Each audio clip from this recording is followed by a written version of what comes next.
మాజీ MLA Y Sai Prasad రెడ్డిపై TDP ముస్లిం minority నాయకులు ఉమ్మి సలీం హాట్ కామెంట్ చేశారు. రాజకీయ సన్యాసం తీసుకుంటానని ఆదోని మాజీ ఎమ్మెల్యే వై సాయి ప్రసాద్ రెడ్డి గతంలో చెప్పారని వారు గుర్తు చేశారు. మరి ఆదోనిలో బీజేపీ ఎమ్మెల్యే పార్థసారథి ఇప్పుడు గెలిచాడు కదా అని, మరి మీరు ఎన్నికల్లో ఓడిపోతే రాజకీయ సన్యాసం తీసుకుంటారని చెప్పిన మాట ప్రకారం సన్యాసం తీసుకుంటారని వారు ప్రశ్నించారు. పార్థసారథిగా సాయి ప్రసాద్ రెడ్డి గారు, మీరు జమీందార్కి కుటుంబంని ఉంచిన వ్యక్తి, మీరు మాట ఇస్తే మాట తప్పరని ఆదోన్లో మంచి టాక్ ఉంది. మరి ఆ మాట పోగొట్టుపోతా ఉంది. మీరు జల్దీ సన్యాసం ఎప్పుడు తీసుకుంటారు చెప్పండి, నేను రెడీ ఉన్నాను.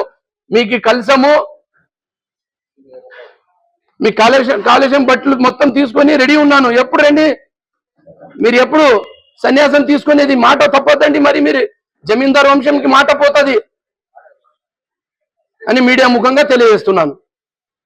తొడగొట్టినారు సాయి ప్రసాద్ రెడ్డి గారు, పార్థసారథి గెలిస్తే నేను సన్యాసం తీసుకుంటానని.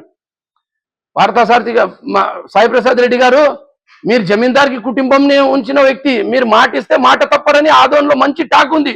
మరి ఆ మాట పోగొట్టుపోతా ఉంది. మీరు జల్దీ సన్యాసం ఎప్పుడు తీసుకుంటారు చెప్పండి, నేను రెడీ ఉన్నాను. మీకు కలసము,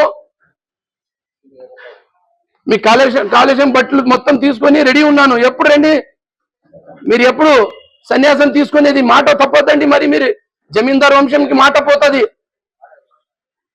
అని మీడియా ముఖంగా తెలియజేస్తున్నాను.